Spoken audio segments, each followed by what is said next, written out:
Pato Carballo es un arquitecto que nació en Cuenca hace 79 años, ni yo creo. ¿Sí?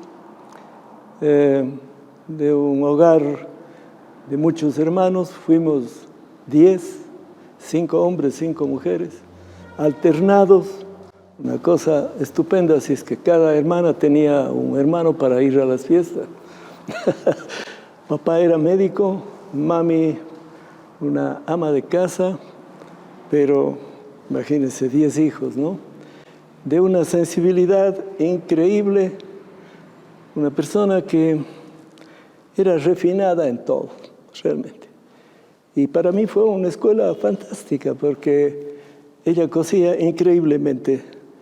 Y me acuerdo que a veces nos llamaba y nos decía, venga, que me ayudes en esto. Y uno comprende, ¿no es cierto? De muchacho, ¿qué quiere? Ir a jugar lo más pronto. Y entonces le decía, mami, ya terminé. Y ella me decía, no, Cholito, el detalle. Esa escuela para mí fue estupenda en el sentido de que cuando he llegado a ser arquitecto, para mí el detalle es una cosa importantísima. Es lo que justamente da refinamiento y calidad a una obra, ¿no? Papá, pues un hombre con un servicio social impresionante. Él fue fundador del primer banco de sangre en Cuenca y el resto se va por añadidura, ¿no? Una profesión tremendamente agitada, así es que hemos visto muy buenos ejemplos. Oiga, es una cosa que está dentro del alma, ¿no? Así es que en el Evangelio se habla de los dones con los que viene cada uno. Al uno le dio 2, al otro le dio 1, al otro le dio 40 centavos. Esas son las cosas que uno trae como equipamiento para la vida. Y entiendo yo que dentro de eso me encantó la arquitectura siempre, al extremo de que, imagínense, de muchacho allá por 4º año de colegio, empecé a hacer una maqueta de ciudad, pero todo creado por mí. Llegué ya cuando era un muchacho de 6º curso a tener una ciudad de unos 3 metros por unos 50 de ancho, y todos los edificios eran construidos por mí en cartón. Inclusive los carros eran construidos por mí. Llegué a tener pasos a desnivel, hasta tren subterráneo. Y tenía incluso unas ventanas de vitela transparente que uno, jalando la piola, podía verle pasar al tren, ¿no? Llegué a tener, por ejemplo, edificios de parqueo de vehicular con ascensor, pero estoy hablándole a un muchacho, ¿no? Me encantó. Así es que, desde ese punto de vista, soy una persona privilegiada, porque no tuve el problema, ¿qué querés ser? ¿Qué estudio? Hombre, estudia. No, yo supe desde el comienzo qué quería estudiar. Fui profesor de la Facultad de Arquitectura 39 años. Como a mí me encanta diseñar arquitectura, porque eso es lo que es la esencia de ser arquitecto, la modelación del espacio. Eso es. Obviamente, usted necesita de técnicas, necesita de artisticidad, necesita de muchas cosas, ¿no? Pero la modelación del espacio, esa es nuestra principal función. Es decir, modelar para el hombre. Y todo lo que es modelable entra dentro del campo de la artisticidad, o sea, del arte. Por eso es que la arquitectura está dentro de las 7 bellas artes, ¿no? Y bueno, muchas personas me dicen, pero sigues trabajando con asombro. Le digo, pues sí, pues todavía hay gente que confía en mí, ¿no es cierto? Y me encanta. ¿Qué puedo hacer? Además, en la cátedra me encantó, porque al comienzo, cuando uno empieza a ser profesor, los estudiantes no tienen mucha diferencia de edad con uno. Hombre, son 7 años, 8 años, 9 años, en fin. Pero conforme le va pasando la vida, empieza a ver que ya son más o menos de la edad de los hijos, hasta que un momento de eso empiezan a aparecer unos que ya son de la edad de los nietos. Entonces, es como que uno le entra mucha ternura, ¿no? Les ve que son unos guaguas que hay que modelarles, ¿sí? Y uno se vuelve predicador, les empieza a más de dictar la materia que uno dicta, también les empieza, ¿no?, a hacer reflexionar cosas, a profundizar en aspectos que son importantísimos dentro de la parte humana, de la parte ética, de la parte moral, y también a hablarles de la responsabilidad que como arquitectos tenemos para con las personas. Pónganse ustedes a ver, aquí hay edificios, ¿no es cierto?, que nos sobrepasan a nosotros con 4 o 5 siglos. Todas esas cosas van condicionando nuestra respuesta, nuestra percepción. Así es que las obras que hacemos nosotros son obras que están allí, expuestas ante todo el mundo. Y entonces uno tiene que hacer lo mejor que sea posible porque está dedicado al hombre. Esto está vinculado al arte, porque los procesos que no son artísticos, ¿no es cierto?, tienen otros pasos. Usted, para hacer un análisis cualitativo, por ejemplo, de una sustancia o cuantitativo, primer paso, segundo paso, tercer paso, resultado. La arquitectura no. Usted puede empezar un día de eso haciendo una perspectiva, haciendo un corte, ¿no es cierto?, de 1000 maneras. O simple y llanamente se da la vuelta y ve una cosa. Ahí está, eso es lo que quiero. El improntu está muy vinculado a la creación arquitectónica. Y por supuesto, para que un momento de esos aterrice esa idea, tenemos muchos recursos que deben estar en nuestra cabeza. Tenemos que saber de construcciones, tenemos que saber de expresión gráfica, tenemos que saber de historia, tenemos que saber, ¿no es cierto?, de humanidades. Es decir, creo que pocas carreras en el mundo tienen una formación tan integral como la de un arquitecto. Porque por un lado uno tiene que ser una persona muy sensible, artista, ¿no es cierto? Por otro lado, uno tiene que ser una persona muy humanista para poder entender justamente las necesidades de sus clientes que pueden ser un ser humano con su familia que le confía a usted su vivienda, o de una institución que por sus funciones requiere, ¿no es cierto?, una espacialidad de tales y cuales características, con unas condiciones funcionales de tal clase. Y entonces uno tiene que tratar de captar esa cosa. Y eso es una cosa, por otro lado, póngase usted a ver, usted tiene que entender y saber de historia. Por eso es que para un arquitecto es fantástico viajar, ¿no es cierto? Porque ahí está escrito lo que tantos profesionales y seres humanos han plasmado. Y entonces uno, a base de esas obras, uno puede incluso empezar a entender cómo era la vida, cómo eran los recursos, qué tecnologías tenían, qué pensaban. Es una carrera realmente estupenda. Por eso es que les empecé diciendo y sigo ejerciendo, porque sigo fascinado y porque además me mantengo en contacto con la vida, con los seres humanos, con lo que me encanta. Curiosamente, y sin la más elemental gana de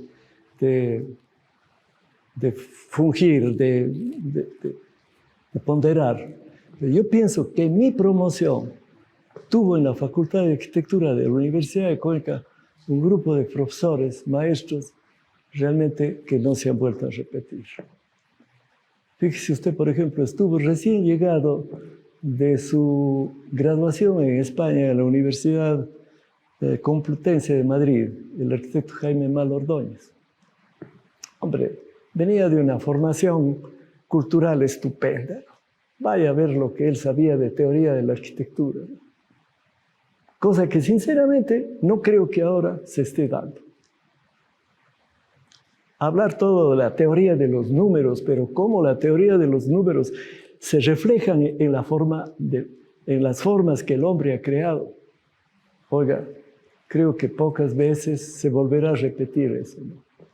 En la parte tecnológica, imagínense ustedes, tuvimos un grupo de profesores, acaba de morir hace, ¿qué será?, 2, 3 meses, por ejemplo, Pepe Pérez Carrió. Oiga, ese hombre era un maestro, ¿no?, de todo lo que era instalaciones, construcciones, estructuras. Fíjese usted, nos hizo una cosa muy interesante. Los arquitectos no somos calculistas estructurales. Básicamente nosotros somos personas que tenemos que entender de estructuras y tenemos que poder organizar una estructura. No es que nos vienen a dar organizando, no. Nosotros somos los que tenemos que concebir esa cosa. ¿Okay? Pero él, consciente de que no éramos unos calculistas, nos llegó a dar un curso que no se ha repetido. Nos dio un curso sobre diferentes sistemas estructurales. Por ejemplo, digo usted, bóvedas cáscaras, cubiertas prismáticas, estructuras a tensión, a más de las hiperestáticas, que es lo que estamos construyendo todo el tiempo. ¿Okay? Entonces, todo eso nos enriqueció la mente, la cabeza, y nos abrió muchas posibilidades de búsqueda. Tuvimos, imagínense ustedes, en expresión gráfica a César Burbano Moscoso. Imagínense usted a Osvaldo Moreno, el loco Moreno que le llamábamos, ¿no? Porque era así, ¿no? Porque para ser profesor en la facultad usted necesita ser un poco loco, ¿no? La normalidad no produce nada muy... Hay que hacer que algo se rompa, ¿no? Y que usted se lance a la búsqueda, a la creación. En definitiva, todo eso fue una vivencia maravillosa, ¿no? Bueno, yo creo que si hablamos de gente de aquí, de Cuenca, pues, hombre, yo creo que una persona que influyó mucho, sobre todo desde el punto de vista cultural y también en su obra profesional, Jaime Malo, ¿no es cierto? Y Jaime Malo Ordóñez.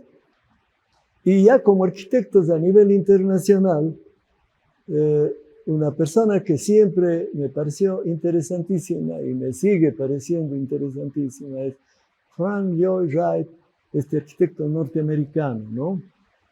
Que él hablaba de la arquitectura orgánica. Y creo que él fue un arquitecto que sentó unas bases muy interesantes y que en buena parte está vinculado a lo que yo le he dicho. Él realizó obras en diferentes lugares del planeta. Él trabajó en México, trabajó en California, que era su país, ¿no es cierto? Trabajó en Japón. Ahí tenía el famoso hotel en Tokio, que se demolió hace, hablemos, unos 15, 20 años. Pero vaya a ver usted esa obra, ¿no? Desde el punto de vista tecnológico era extraordinario, porque el sistema de cimentación era sui generis. Usted sabe que Japón es uno de los países más ¿cómo se dice?, sísmicos del planeta. En los terremotos que soportó esta obra de él, no se enteró de los terremotos. Desgraciadamente, una obra que debió haber sido patrimonio de la humanidad fue demolida, ¿no? Si usted veía esa obra, decía, fenomenal, ese está en Japón. Okay. Pero veía usted una casa de la pradera, usted decía, no, pues esto es en las praderas norteamericanas. O si usted veía una ciudad, la casa de él en Pensilvania, usted decía, eso sí, pues está cerca de los Apalaches, no hay nada que hacer, ¿no? Entonces es un hombre, para mí, hombre, tiene la famosa Casa de la Cascada, que fue además reconocida como la mejor obra de vivienda del siglo XX. Esto está en una cascada, ¿no? Y uno se pregunta, viendo ese paisaje tan maravilloso, la cascada y toda la naturaleza de allí, y uno dice, ¿qué sería si le quitamos a la casa? Le va a faltar a este paisaje. Una cosa fantástica, cómo se integra y al mismo tiempo contrasta. Yo creo que él es para mí un referente estupendo, ¿no? Y como todo ser humano también tiene equivocaciones, ¿no es cierto? Porque así somos por naturaleza. No somos perfectos, somos perfectibles, que es diferente, ¿no? Eso es lo maravilloso del ser humano. Y, como les digo, otra persona que me parece fenomenal y que me encantaría poderles mostrar obras de este, es, por ejemplo, Kenzo Tange. Es un arquitecto japonés. Y él fue el proyectista de los coliseos que se hicieron para las Olimpiadas Mundiales, creo que fue del año 64 en Tokio, o 72 de Tokio. Usted ve ese edificio, ¿no es cierto? Usted ve, es una cosa de la última tecnología. Tiene más ya de 30 o 40 años. Pero usted le ve, usted dice, qué buena tecnología. Es una cubierta colgante así maravillosa. Pero usted al mismo tiempo dice, esto es japonés. Por un lado es universal y por otro lado es local. ¿No es cierto? Como Don Quijote de la Mancha, que es perteneciente a un lugar de la Mancha cuyo nombre no me quiero ni acordar, ¿sí? Pero que al mismo tiempo su mensaje es universal. Entonces, eso es lo fantástico de estas gentes realmente valiosas. Cuentan un cuento estupendo y son capaces de ubicar para contar desde el lugar en donde deben contar. ¿Ok? Cuando no habían arquitectos titulados, ¿no es cierto? Sino cuando los seres humanos hacían sus cosas. Él se da una vuelta por todo el Mediterráneo. Verá que el Mediterráneo tiene playas hacia Europa, hacia el Oriente Medio, hacia África, ¿no es cierto? Ese recorrido, él va tomando fotografías, captando las diferentes arquitecturas que los seres humanos producen. Vaya a ver usted, son verdaderas lecciones de adaptabilidad, ¿no es cierto? Usted ve ahí plasmado una forma de vida, una manera de ser, los recursos que tienen, ¿ok? Entonces, es una lección fantástica. Eso es, en definitiva, sí, por un lado tenemos que ser universales, pero por otro lado tenemos que ser locales, tenemos que ser pertenecientes a, claro que somos pertenecientes a la especie humana, pero somos pertenecientes a la especie humana dentro de una cultura, de una manera de vivir, de hacer las cosas. Porque verán, este rato todo el mundo habla, ¿no?, de la globalización. Oiga, pero la globalización para mí no quiere decir que es un anonimato. No, es un nuevo desafío. Siendo globales, entendiendo que vivimos en una bolita bien pequeña que se llama Tierra, el paraíso terrenal en definitiva. ¿No es cierto? Sin embargo, tenemos la obligación de seguir personalizando, porque no es lo mismo, ¿no es cierto?, estar en el paralelo, en la línea equinoccial, o estar en algún paralelo hacia el norte o hacia abajo, donde están las zonas templadas. Son diferentes las circunstancias, pues. Eso no puede cambiar. No puede cambiar. La Tierra, si no hay una catástrofe, ¿no es cierto?, seguirá con la inclinación del eje, 23 grados, seguirá girando en torno al Sol y cuando está dando esta parte hacia el sol, entonces será el verano y acá estaremos en invierno. Eso es una realidad. Mientras nosotros, que estamos más o menos en el centro, no más o menos, sino en el centro de la Tierra, hombre, tenemos un clima bastante más estable que las otras zonas planetarias, ¿no es cierto? Eso hace que seamos diferentes. Vea usted los diluvios que estamos soportando estos días. Hoy mismo ha habido un diluvio fenomenal. ¿No es fantástico que se produzcan cubiertas inclinadas para desalojar rápidamente el agua? O cuando cae la nieve, ¿no es fenomenal que la nieve resbale y caiga rápidamente?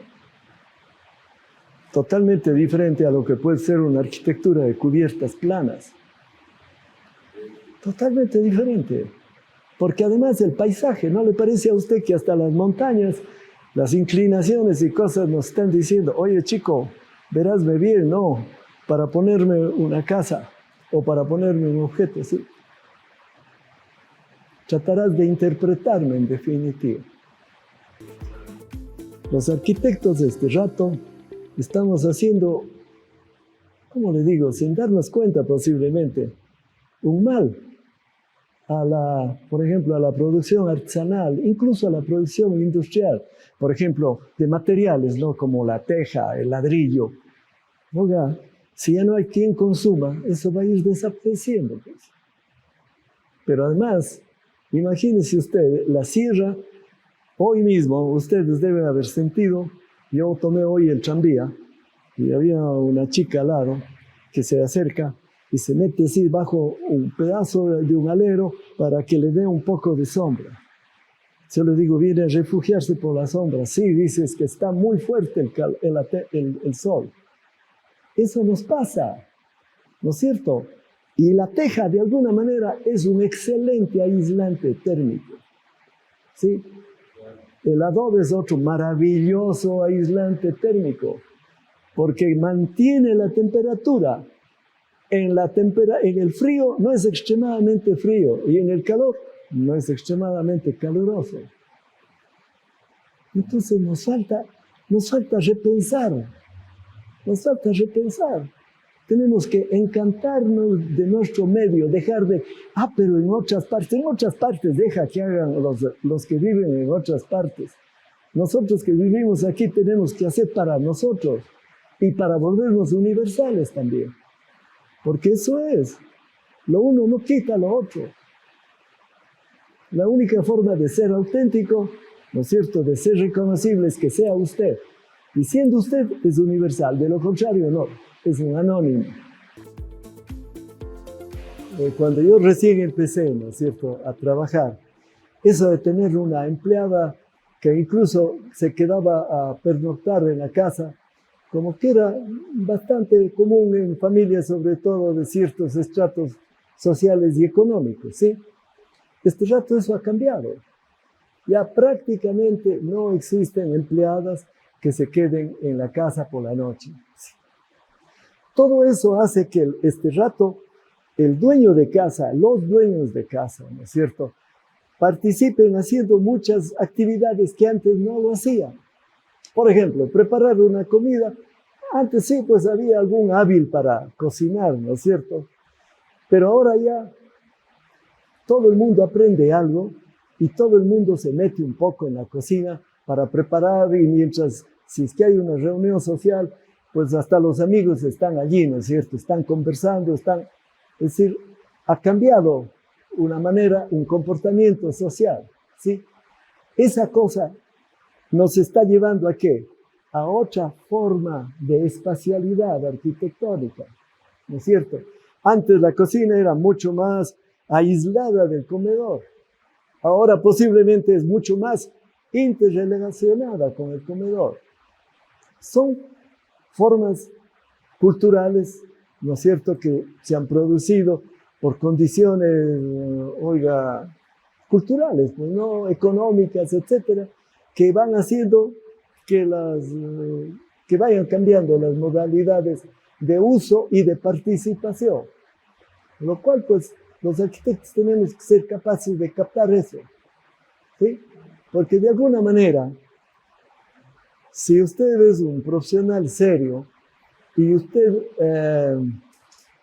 escucha a su cliente, ¿no es cierto? Sobre todo cuando diseñamos viviendas, porque la vivienda es como el recipiente más próximo, más íntimo, más propio de un ser humano, ¿sí? Entonces, si usted diseña una vivienda para tal o cual persona o personas, usted tiene que ponerle mucha atención a su manera de ver y de hacer las cosas. Ver arquitecto, no, es que a mí me gusta mucho esta cuestión. Ver arquitecto, a mí me gustaría que esta cosa esté vinculada con este otro, ¿ok? ¿Ya? Y entonces usted tiene que ser un intérprete de esa manera de ver. Y por supuesto, usted tiene la obligación también, ¿no?, de hacerles a lo mejor reflexionar, decir, pero ¿por qué no pensamos de esto? Y a veces usted ve cómo la gente, oye, arquitecto, no se me había ocurrido, me parece excelente esa cosa. Oiga. O sea, uno también, además de ser un captador de su manera de ser, uno también tiene que ser, ¿no es cierto?, una persona que ayuda a reflexionar, a ver de otra manera la cuestión. Pero a la larga, uno está diseñando ¿para quién? Para esa persona, para esa familia. Y uno tiene, ¿no es cierto?, que interpretar eso. Vea, a mí me han pasado en la vida profesional cosas muy lindas. Por ejemplo, me encuentro con un cliente que no me he visto 15 años, 20 años. Él me reconoce. Arquitecto, qué gusto de verle, en fin, chuta, sigue trabajando, sí, claro. Ah, pero como mi casa no ha de haber hecho arquitecto. No es una satisfacción profunda, ¿no es cierto? Uno dice, qué maravilla, ¿cuánto vale eso en moneda? No tiene precio. Lo que sí es, ¿no es cierto?, le enriquece a uno espiritualmente. Y uno reflexiona y dice, qué maravilla haberle podido interpretar a esta persona, a esta familia, y ver que tiene tanto cariño para quien modeló ese espacio. Entonces eso es, como le digo, como un premio, ¿sí? Como un premio así a que usted hizo una labor seria cuando le tocó afrontar el problema de diseño para ellos. Verá, yo a los estudiantes les decía lo siguiente. Las universidades lo que hacen es dar título, no dan alma. O sea, el alma viene con uno. Ok, los dones vienen con uno. Así es que el gran problema este rato de la educación para mí es que la gente no entra a estudiar tal o cual cosa por vocación, sino porque, bueno, pues ya, hombre, me han dicho que me ha de ir bien. No, así no puede ser. Usted tiene que amar lo que hace. ¿Comprende? Porque verá, cuando usted ama lo que hace, ni siquiera es comparable. Porque usted te identifica tanto con eso, que ser arquitecto es eso, es usted. ¿Comprende? Está metido en el tuétano de los huesos. Y hay de que le proponga a alguien una cosa torcida. ¿Comprende? Están acabando con su identidad, con su manera de ser, con su personalidad. Eso les diría yo primero a los estudiantes. Entren a estudiar la carrera que quieran y no se diga arquitectura. Si aman hacer eso. De lo contrario, no se metan. Porque vivirán toda la vida. Verá, es muy diferente encontrarse con un profesional que ama lo que hace. ¿Cómo te va? Hombre, pucha, sabes que tuvimos un problema, pero bueno, ves, ya nos fuimos por allí, salimos, así es que estamos, oye, encantado. Hable con uno que no le gusta. ¿Cómo te va? No, hermano. Tontera, pésimo, hermano. Lo único que le cuenta es tristeza, desaliento. Ok, fracaso. En cambio, el otro que ama, que ha tenido una dificultad, porque la vida es eso, pues no. También parte de la vida es superar problemas. No se acuerdan ustedes, no sé si han visto esa película, pero les recomendaría la película esa de Sorbe el Griego. Hay una frase hermosa, el autor es Anthony Quinn, fenomenal artista, ¿no? Ya murió. Verá, el tema es de que un empresario va a una isla del Mar Jónico de Grecia a poner una empresa para una explotación minera. Y un momento de esos, este minero le contrata a Zorba, el griego, que era un hombre del pueblo, pero pilísimas, ¿no? Entonces este hombre se da cuenta que había una mujer viuda, muy guapa, que le daba bola a este empresario. Y Zorba el griego le dice, patrón, dele bola, dice. Y el patrón le responde, no porque me de meter en problemas. ¿Y sabe qué le dice Zorba? Problemas, dice. La vida es problemas. La vida es problemas, chico. Eso es. Lo que hay que pedir a Dios es que uno tenga capacidad de resolver los problemas y no empantanarse por tener un problema. Si ustedes podrían ver lo que le pasa a uno en la vida real, en la vida profesional, la cantidad de problemas que tiene que salir, que solucionar. Problemas como, vea, por ejemplo, ustedes deben haber oído la palabra esquicio, por ejemplo. La palabra esquicio el esquicio es un trabajo de diseño que uno realiza dentro de un periodo muy corto. Por ejemplo, dice usted, le dan un tema. Yo me acuerdo en la facultad nosotros teníamos esquicios cada 15 días. Bajábamos un sábado, 8 de la mañana, a las 5 de la tarde venía el profesor, nos retiraba el proyecto, ¿no? Eso era un proyecto, un tema que se resolvía, digo usted, 6, 7, 8 horas, ya. Y teníamos que darle una solución buena. Y la vida profesional tiene mucho de esquicio. Verá, por ejemplo, yo le pongo ejemplos de mi propia vida. Me he ido a una construcción y he dejado una serie de indicaciones y cosas, ¿no es cierto? Y cuando ya estoy saliendo para tomar mi carro y regresar, y yo me voy diciendo, ¡ay, qué cansancio ya! Porque, oiga, caramba, el cerebro consume cualquier cantidad de energía cuando está pensando. Es el órgano que más energía consume. El pensamiento produce un consumo de energía fenomenal. Y entonces cuando uno está ya cansado, saliendo, yendo a tomar el carro, viene el maestro y le dice, oiga, Arqui, sí maestro, ¿qué? Oiga, dé una solución para esta cuestión. Entonces, ¿qué dice uno la primera? Mañana te traigo, maestro, ya. Oiga, Arqui, es que estoy con 8 personas, ¿qué les hago hacer? Ajá, ya maestro, ya. Entonces uno empieza, ¿no? ¿Qué computadora ni nada?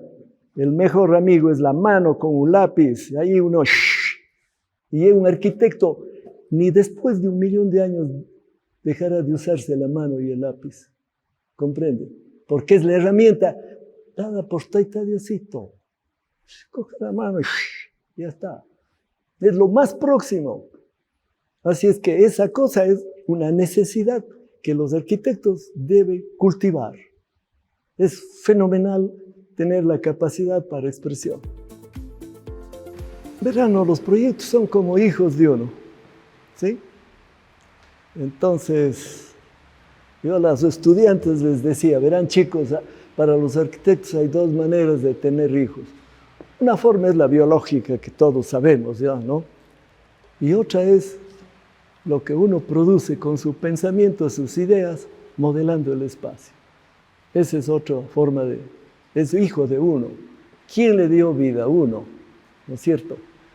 Por eso, ¿no es cierto?, cuando a veces el cliente se ahorra la dirección del arquitecto, no, ya me hizo el proyecto, yo mismo voy a construir. Pésimo. Porque si yo tengo un hijo, pero yo no he educado al hijo, ¿no es cierto? Sí, genéticamente por ADN dirá, es hijo de él. Pero su manera de ser, su cultura, su comportamiento, será otro mundo, ¿sí? Así es que el proyecto, la dirección, son una cosa que están muy amarradas y en lo posible debería ser ejecutado siempre por quien le dio vida a ese proyecto. Eso es. Es más, verá, la ley del ejercicio profesional de la arquitectura del Ecuador, la última publicada en el año 2012, en la época de Rafael Correa, firmado por él. Verá, ahí dice, será obligación de las entidades públicas o privadas contratar la dirección arquitectónica con el autor o autores del proyecto. Porque es lógico. Es decir, usted es el que tiene que ir modelando. ¿No ve que el diseño no termina cuando uno cuando uno esté ejecutando? Se le ocurre una cosa, maestro, espérate un rato, estoy con una gana de hacer esta otra cosa, etcétera, etcétera. ¿Sí? Y cambia, modifica. No le digo que vuelve a hacer otro proyecto totalmente diferente, pero hay pequeños detalles que uno dice, así, ahí sí estoy contento, eso me parece buenísimo. Estoy contento, vivencias que me ha tocado, será por mi manera de ser, mi temperamento, ¿no es cierto? Pero eso es lo que les cuento, eso es lo que es mi vivencia.